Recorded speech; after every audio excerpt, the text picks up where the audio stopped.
Hey, what's going on, everybody? This is Cinema77, and I'm here with another video.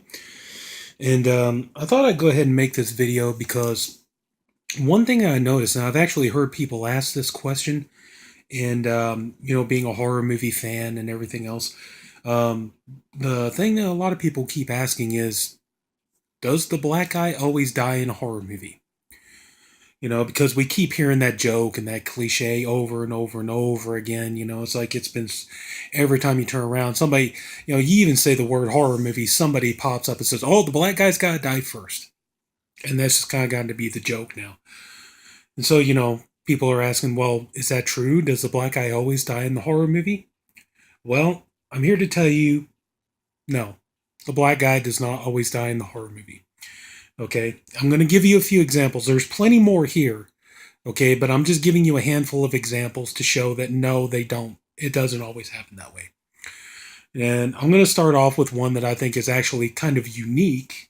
And it came on this 4 movie set here. Okay.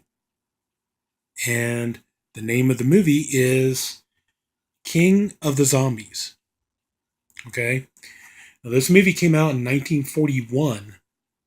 All right. It's about 3 men who get, stranded on an island, and they come into this old mansion, and they find out that the man who lives there, he's actually performing voodoo ceremonies and turning everybody into zombies and stuff. Well, one of the main characters happens to be an African American male, and he's one of the main characters. He's not looked down upon or anything like that. He's treated equally, pretty much, and at the end of the movie, he is one of the survivors. He's one of the heroes of the movie. So it's like, and to find out, like, wow, back in 1941, that was surprising.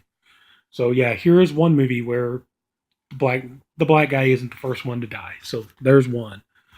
Okay, now one that everybody knows, and usually whenever somebody asks this question or they bring it up, this is the first one that everybody mentions, and that is Dawn of the Dead, the original Dawn of the Dead. Okay, and my opinion, probably the best zombie movie of all time. That's just my opinion, but I mean, I love it. It's a great movie, and but yeah, you watch the movie, and even though it was originally intended that all the characters in the movie were going to die, George Romero changed his mind and decided, no, I like the characters enough. Let's let them survive at the end of the movie. So here you go, Dawn of the Dead. This is usually like the one though that everybody looks to when somebody asks that question. So we got that one. And of course, you talk about Dawn of the Dead, you got to mention Day of the Dead. Another one where one of the lead characters is African American male, and he's one of the heroes, one of the survivors at the end of the movie. So here you go, the original George Romero's Day of the Dead. So there you go. So now we're gonna try. Okay, we got the Nightmare on Elm Street box set here, and we got a couple of them here. We got Nightmare on Elm Street 3, the character of Kincaid, played by Ken Sagos. Now I know people would probably turn around and say, "Well, yeah, but I mean, he survives part 3, but then he just ends up getting killed in part 4." So it's like, but also too, you have Freddy's Dead, the Final Nightmare, where you have Yaphet Kotto's character, and he survives. He's one of the main characters, and he does battle with Freddy, but Freddy, he doesn't die at the end. So there's that one. Also, I don't have it handy. It's up there on my shelf, but yeah, I should have thought to get Stephen King's It. That's one of them. Like I said, this is just a handful of them, and there's plenty more. And but this is just to give you an idea. And here's another one: Texas Chainsaw Massacre, the original.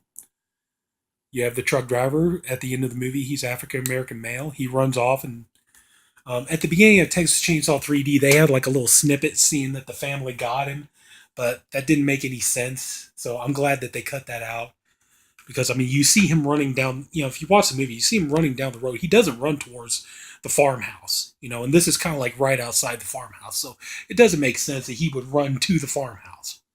So, but here's another one too. Another chainsaw is Leatherface, Texas Chainsaw Massacre 3. Okay. Now, another situation, and funny enough, is both of them involve the same actor, Ken Foree, where his character was supposed to die, but he was so likable and everybody, loved his character and stuff like that. So they decided to change the ending and let him live. And so that was it. And it's one of those things, like you watch this movie and you're like, that doesn't make any sense he would live. But you know what? You don't care, because you like him so much, you're glad to see that he lives. So there's another one. And the last one I got here is Friday the 13th, parts 2 and 5. I mean, in part 5, you got Reggie the Reckless. He survives. And then part 2, one of the counselors is an African American male. And, he goes off to town to party. He doesn't come back and, you know, get killed by Jason or anything like that. So you got 2 of the Friday the 13th movies. But see, this is just a handful. And there are plenty, plenty more. There's like the Hannibal Lecter movies. There's some of the Stephen King movies.